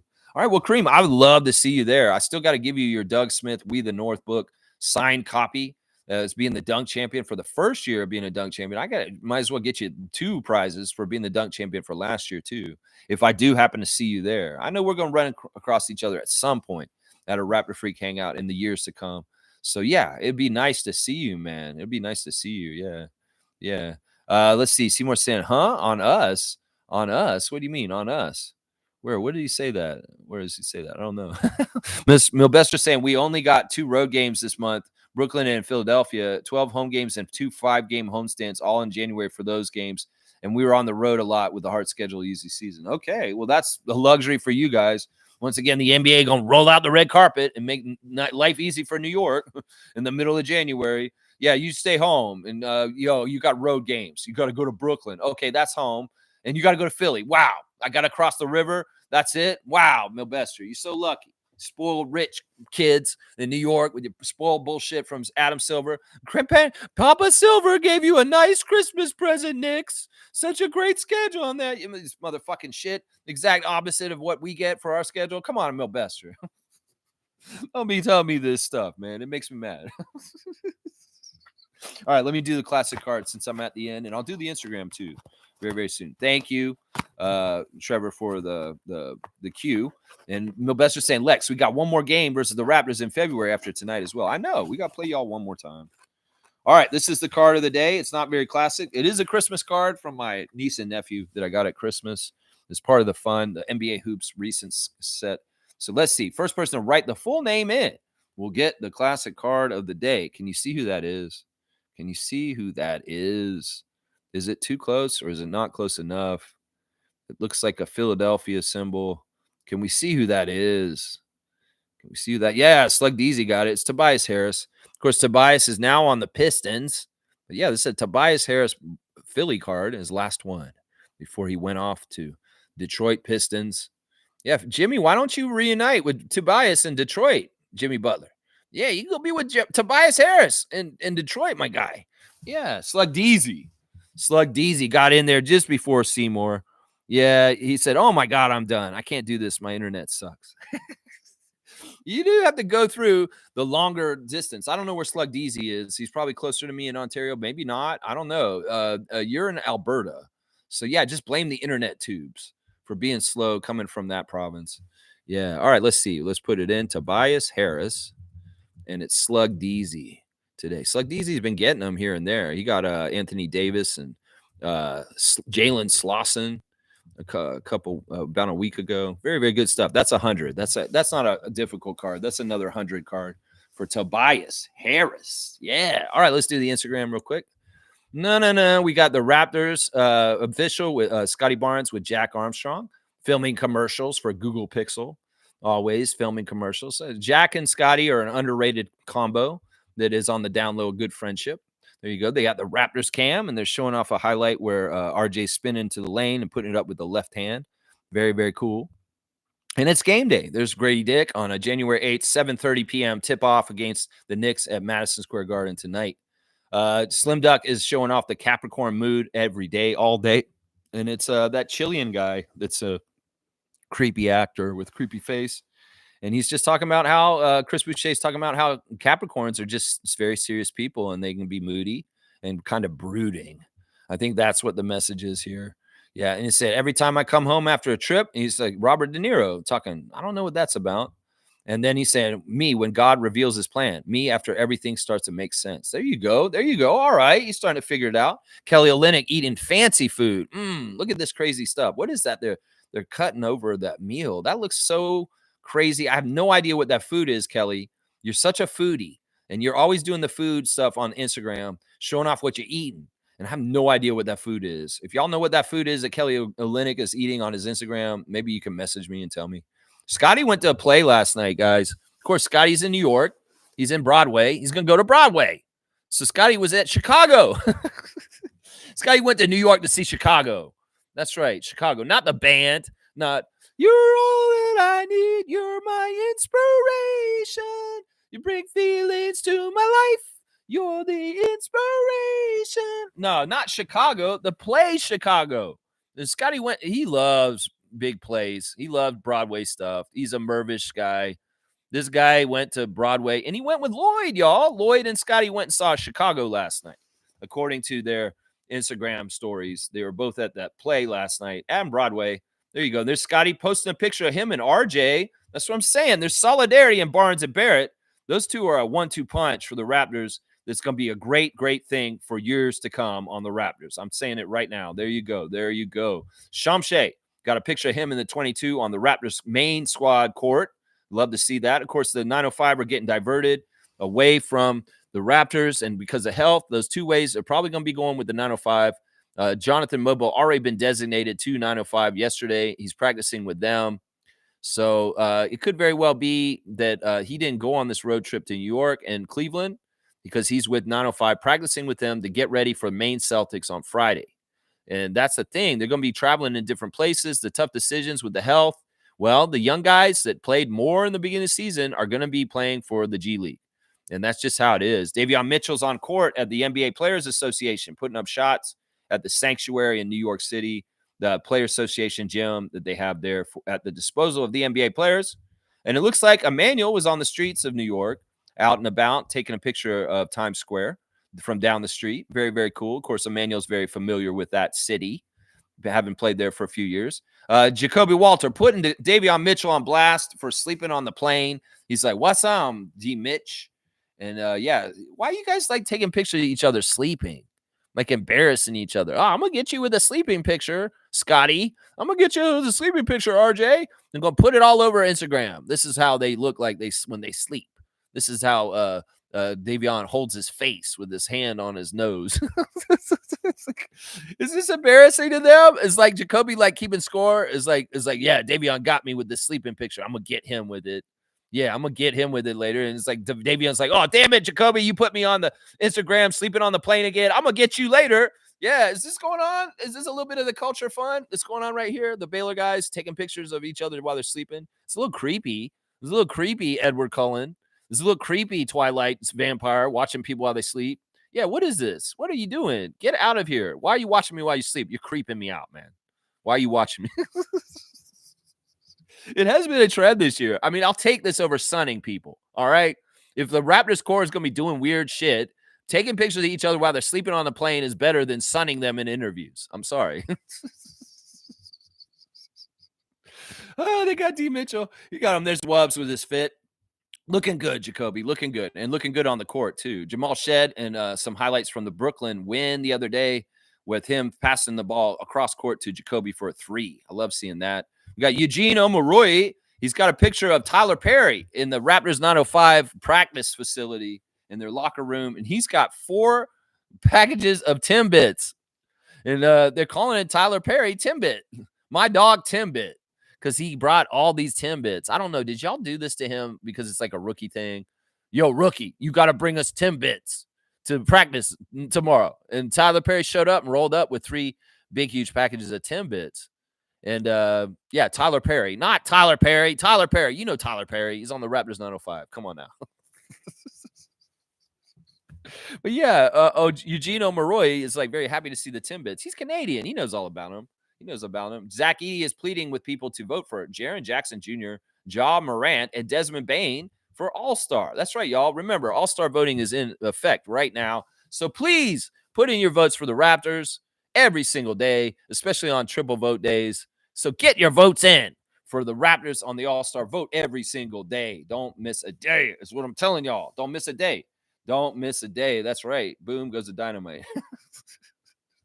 All right, Wayne's saying, honestly, Raptor freaks, my major concern with our team is with our franchise player who I think is just too immature for a squad without much accomplished veterans to check him. Love Temple, not enough. You know, in the beginning, I really did worry about this with Scott, that in some ways, his audacity, in some ways, he's like pushing people off. They want to teach him, Fred specifically. I don't know if that's totally true, though. I think that in some ways, Fred wanted to train him in a certain way. And Scotty may have rejected that specific style, but he was always open to listening to Fred. And it may be that Scotty's learning style from Fred was just in a little bit of a different way of receiving than what Fred expected. And that you may be surprised how much Scotty actually gleaned from Fred before Fred went off to Houston. Because that's the thing. I mean, I talk about Fred VanVleet's treasure map, and I wonder about how much it got through to Scott and it being exposed to him as a teammate for a few years on the Raptors. And that is one thing they will tell us. It's true. Scotty is a young man. I'm not going to say he's immature because in some ways he's somebody who has shown more and more levels of maturity every year since he's been in the NBA. You know, his first year, he was a big kid. When we watched him on Twitch for the whole summer of 2021, he was a lot of fun to watch, but he was also, you know, very young and inexperienced in weird ways and stuff like that. Was it 2021 or 2022? I think it was 2022. Yeah, the summer of Scotty on Twitch. Yeah, in some ways, it is what it is. Now, I think that he's got a path and awareness enough that he's going to get it. It's just that he's on his own schedule. And that may be the thing that's frustrating or makes you worry about whether he can do this, Wayne. I think he can. In fact, the signs I've seen in the last couple of weeks are very promising that he will. It's just that he's got to go through the very hard, tough part right now where he's doing stuff that's not totally comfortable for him, that he's getting more comfortable in doing. And as he gets more comfortable in doing that stuff, he'll be doing it in a more precise, calculated way that will absolutely help the Raptors win. So it's a tough thing. I know in some ways you look at him, you're like maybe he's doing look backs, he poses a lot, he's doing little dances in front of the Brooklyn Nets bench, just not totally classy. I get it. In some ways we got allowance for him a few things that younger culture may be wanting to do right now. But let's not get it twisted. Scotty's a throwback in a lot of other ways in his player build, as far as his style and his build as a body. And his mentality is very old school, too.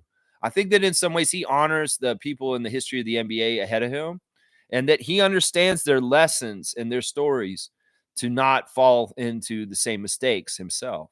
So, man, I'm telling you, I know you may be worried about this, but I'm not. I don't doubt Scott, and I think that it maybe takes a little time. Now, Temple's a good vet for him in certain ways, but let's not get it twisted. There's other vets that are very good for him. I think Jakob's been very, very good for Scotty, and he has more and more trust with Jak. RJ and Emmanuel are going to be good influences on him for competitiveness and tenacity and dog. And those may be very important connections right there. Is that. And, you know, maybe the way Grady goes about his business, even though he's younger than Scotty, can be a good influence on Scotty as far as some of the ways he works and practices and trains and keeps himself ready. So there's a lot of different areas, even if they're not vets, that he can get rubbed off on by his teammates and become a more complete, better all-around player. So, yeah. Milbester saying, Lex, the NBA are geniuses when they did the 90s expansion with the Grizzlies and Raptors for Vancouver and Toronto. A team based on dinosaurs is the coolest thing ever. Utah NHL team better get a cool name. Utah's getting an NHL team? That's how much I'm under a rock. I didn't even know that. I appreciate that compliment, Milbester. That's a very nice thing for you to say.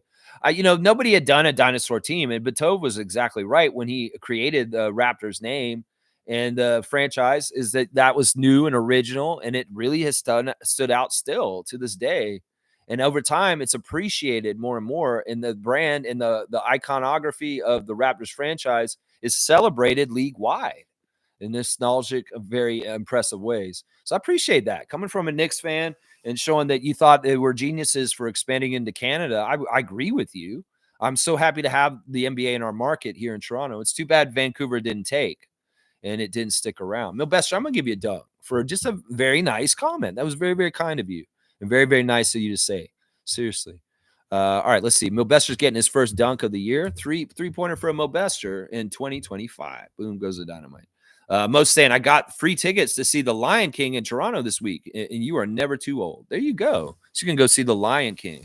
I've never even seen the movie before. I haven't seen the live-action movie. I haven't seen the original Disney cartoon movie. I've never seen anything Lion King. Is that crazy? But then again, I haven't seen The Little Mermaid either. Just at a certain point, Disney was too young for me, and I became an adult before all these movies came out. So it's like, yeah, I never saw The Lion King. That probably drives people crazy. Some people are like, what, you've never seen The Lion King, Lex? I'm like, yeah, I was an adult when it came out, and I never felt the need to see it at any point. Yeah, it's just how it is. I have a lot of weird blind spots. Yeah, I haven't seen most Disney movies since after 1990. Like, if there are any Disney movies or kids movies, I just haven't seen them. Like, I've only seen Harry Potter, because my ex-wife was a big fan and she made me watch that crap. Yeah, I'm not a big Harry Potter fan. Don't unsubscribe because I don't like Harry Potter. It's okay. It's not a big thing. It's just I'm not into kids' books. That's what it is right there. I'm sorry. Monique, I hope you have a fantastic time at the Lion King. And you be like Scotty and get your Broadway shows in. That's right. That's Scotty Barnes' way. That's right. Milbester saying, I forgot the All-Star voting is open. Oh, my crap. I shouldn't have told Knicks freak. Oh, my gosh. We shouldn't have told Knicks fan that it's going on. And Milbester saying, how's Toronto's Broadway shows with New York's Broadway shows? Listen. All right. Broadway is Broadway. You can't go to any other better place for Broadway shows than Broadway. I mean, come on. That's the creme de la creme. But I will say this. Out of all the major metropolitan cities in North America, Toronto's got a pretty top 5 Broadway musical or show kind of scene. For sure here. Mervish has always put us on top with different things. And we have all kinds of crazy shows. I went to a show this year. I went to Wicked. Yeah, this past year at the Princess of Wales Theater. And guess who was at the game at the play with me? Who was in the audience with me? Muhammadu Gay. It's so crazy. It's like right before we cut him and he went to another team. It's like a week before that this past summer. I'm like sitting in the crowd and I see there's Muhammadu over there. I'm like, oh, I want to go talk to him. But yeah, they're fun. They're fun to do. Broadway stuff is kind of cool. It's kind of cool. Yeah. Toronto does not have anything on New York, but we're near the top. We're near the top. I mean, if New York's number 1 for Broadway shows, I would say that Toronto's probably for prestige and going to the nice theaters and everything, the production, everything. Toronto's probably top 5 in North America. And that's including all the other big cities like Los Angeles and Chicago. Yeah, Toronto's probably got a very, very good theater stuff. I'm not going to compare it to New York, though. Broadway is Broadway. Broadway is Broadway.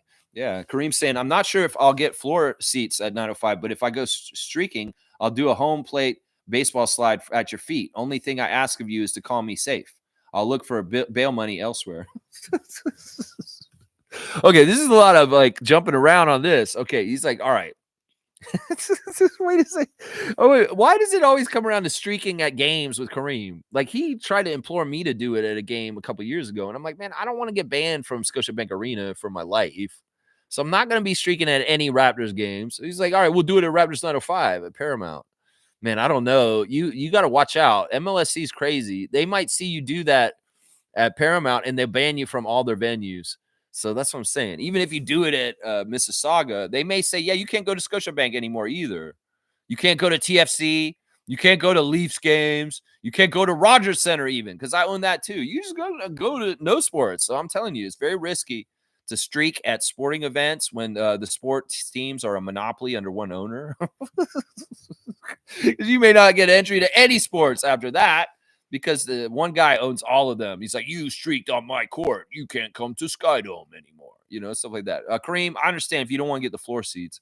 We'll figure this out. When we get closer to it, we'll talk about where everybody's kind of thinking. We'll find a good range, and hopefully we can get tickets where we can all sit near each other. I know it's also kind of laissez-faire, and if we get tickets that are kind of the same price, we can all sit in the same place. I don't think the usher's going to be that stickler. It'd be nice to all sit together. So I'd like to be as close to the court as we can be. As possible, we could see, but I also want to fit everybody's budget. Yeah, Kareem saying, I want to see the Lion King, Monique. Is it at the Pepsi Center? I don't know. I don't know where it is. I'm not on top of this stuff. Yeah, I don't know. Milbester saying, I just can't wait to see RJ and Quickly tonight. You can't wait to see his former Knicks for the 3rd game this season versus the Knicks. 2nd home game versus Toronto. There you go. Yeah, RJ's playing very high level, even though he just came back from a sickness, a very bad sickness.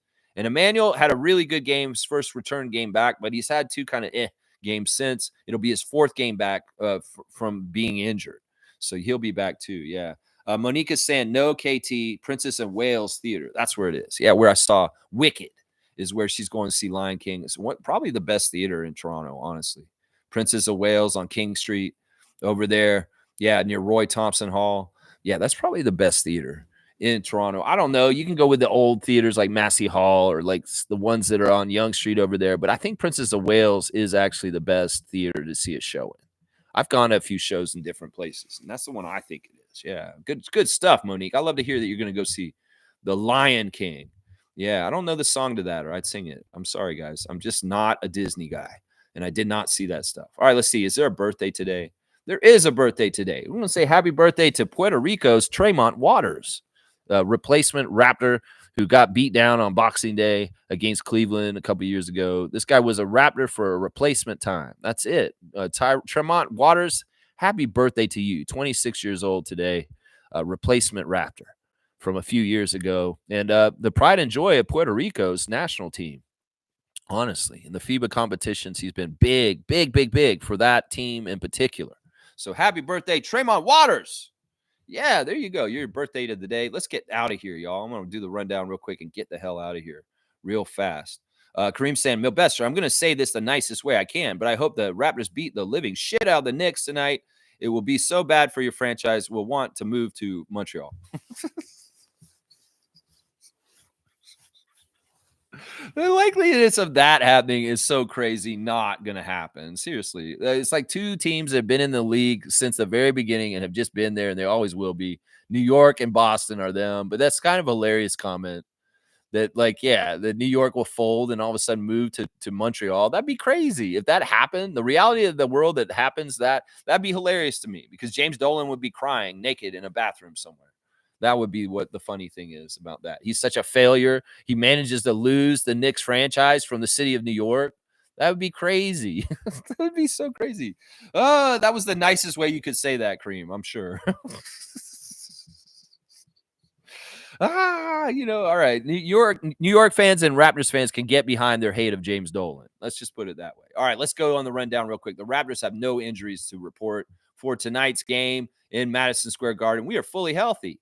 So let's put our best foot forward and get out there and win the game. Raptors, RJ and Emmanuel, prove something to your former squad that used to play for and beat them. That's what I'm saying. On the other side of things, there are injuries for the Knicks. McBride is questionable tonight. His hamstring, Deuce McBride.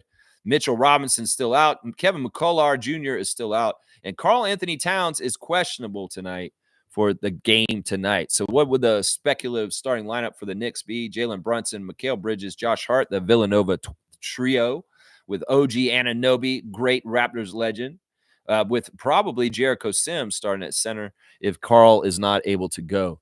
That's what they've been doing. In some ways, I would say, why don't you start Precious? And we'll just have a whole Toronto versus New York kind of thing tonight. That'd be awesome if you started Chua instead, but maybe they don't trust Precious enough to start him, Tom Thibodeau. You're like, I can't start Precious. He's going to cause turnovers and mess us up right at the beginning of the game. So I'll start Jericho Sims instead. Milbester, would you prefer them starting Sims or Achua? Is what I want to ask my good friend Milbester, the Knicks freak, real quick. The referees for tonight, Ed Malloy, he favors slightly the Knicks. Very favors them slightly. We did lose the first game we had him as a ref this year. Ed Malloy is one of the most manipulative, untrusting refs in the league. I do not like Ed Malloy, and I do not like these reffing tonight. But there could be an outside chance that he actually is trying to help the Raptors beat the Knicks tonight for some weird punitive reason because Adam Silver hates James Dolan. There you go. Nate Green is the second ref. He's a very friendly ref to the Raptors. He refereed the Brooklyn game last week on New Year's Day that we won. He is the best ref for the Raptors today. He favors us. And the third ref is Derek Collins, the stingy 24-year referee. He is the worst ref for the Raptors today with a slight advantage for the New York Knicks. And it'll be the first time Derek Collins has refereed us since preseason. We did not see him at all this season until now. Yep, the ESPN power rankings have moved the Raptors from 28 to 27. So we've jumped up a spot. I don't know how we did that. Maybe it was just the one win over Brooklyn got us there. That's fantastic. Y'all check your fantasy teams. There's action going on right now, and hopefully you're doing well. I'm in fourth place now. I love it. I've been moving up. I was in sixth, and now I'm in fourth, so I must be doing something right. And there's always some weird Kensington Variety VIP Club video on this channel coming out. There's a one from 5 years ago where my good friend Anthony, a local man in the Kensington market area that's a good friend of mine, comes into my store and he tries to get me to buy a Nazi coin. It's a really weird episode. So if you want to watch that, that's 5 years ago in the convenience store when I was working there just before the pandemic. You can see a slice of life before pre-pandemic life, before everything went weird in the world in 2020. So check it out from January 8th, 2020. What was Lex doing at work that day? You can find out. It's on the YouTube channel. You can watch it. It's stupid. It's stupid. I was like, man, what is this Nazi coin? I'm not buying the Nazi coin from you, man. Milvester said, well, tell that to MLB to bring back the Expos to Montreal because they're doing expansion to 32 teams after as Rays Stadium situations fixed. I'd love to see Montreal get their baseball team back. I love the Expos. I love the brand. I love the logos. I love all the throwback stuff for them. I think that they have a rich history. And in some ways, it's sad that they haven't had their team for a long, long time. So that'd be awesome. I think that is it in the cards, Milvester, that is a city they're very strongly considering expanding into, because that would be awesome if the Expos could be back. I'm totally all about that. Yeah. Milvester said, I would rather start Achua.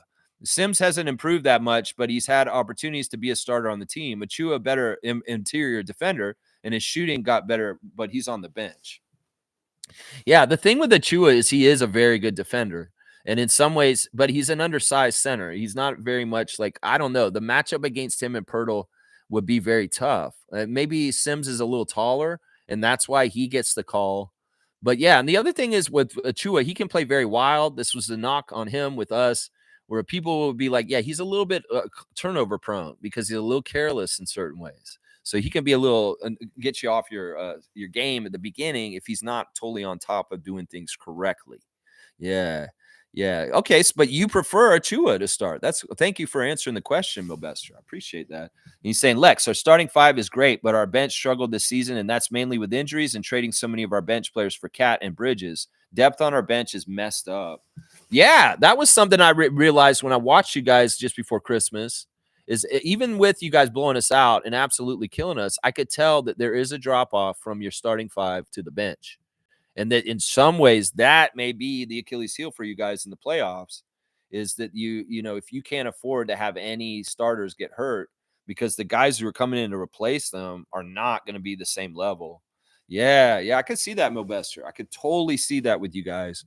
And I don't know if there's a mid-season trade that solidifies your team a little bit better to against this kind of problem, but we'll have to see. In some ways, that was the whole folly to me of Mikal Bridges trade this past summer. That one wasn't necessary. The Cat one is great, and the OG one is absolutely essential. But getting Mikal Bridges was not necessary, and in some ways, that's the move that y'all overstepped on because you didn't really need him. Honestly, if you think about it, you didn't really need him, and I would have sacrificed him to have better bench players instead. And that's the move where the Knicks screwed up last summer. You got too greedy in trying to make the Villanova set, and you sold out your bench just to make a perfect little set of friends on the team. Well, is that the reason why you should do this? No, because in some ways, Mikal Bridges is not needed on your team. He really isn't. He really, really isn't. All right, y'all. Thanks for watching the Raptor Freak stream today. A preview of the Raptors in Madison Square Garden to play the Knicks tonight. Tomorrow, I'll react to the game and also preview the Cleveland game that we play the Cavs the very next night in their arena on Thursday night. So I'll have all the pertinent information once again tomorrow. There's your refs. There's your latest lineup news. There's your Instagram stories. There's your classic car of the day. I hope y'all have a fantastic Wednesday. Stay warm. And let's go Raptors. Let's do something that nobody expects tonight and beat the Knicks on their home court. Why not? You guys have the opportunity. If you can make it happen, well, it'd be very awesome to see for the Raptor Freaks. I'll say that. Let's go Raptors. Raptorize your day. Please like, comment, subscribe, share, and join the channel if you want to.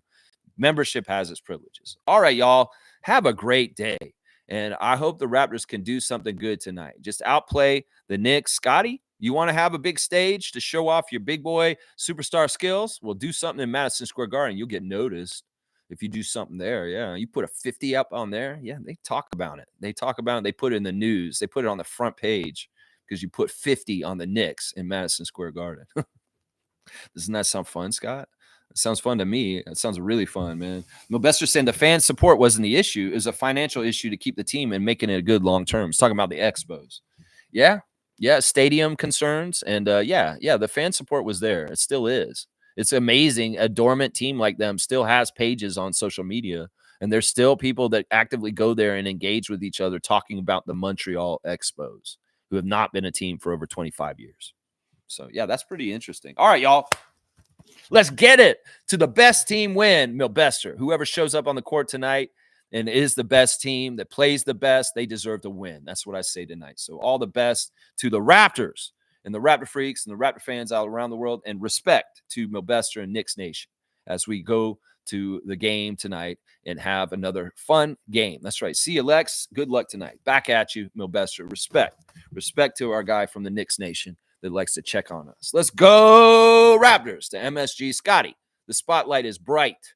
Don't wilt in it. Show up. Well, wilt in it as far as get 50, half of what Wilt got. Get a 50 point today. Yeah, that'd be fun, man. If you got a 50 point tonight, woo, woo, woo, woo, woo. Mischief saying, hopefully Raptors play better tonight. Who you like more, Dylan Harper or Kasparis Giaconissis? I have not seen these guys, so I can't say. I watched Ace Bailey today. Mischief earlier as the scout of the day. He seems all right. He's got good length, shot blocking, lob threat, and his shot mechanics look real good, Ace Bailey. So I looked at him. He looks a little skinny, though. But I did watch his highlights from high school. I didn't watch his Rutgers highlights. All right, y'all, let's go and win. Let's beat the Knicks tonight. Let's go, Raptors. Let's go, Raptors.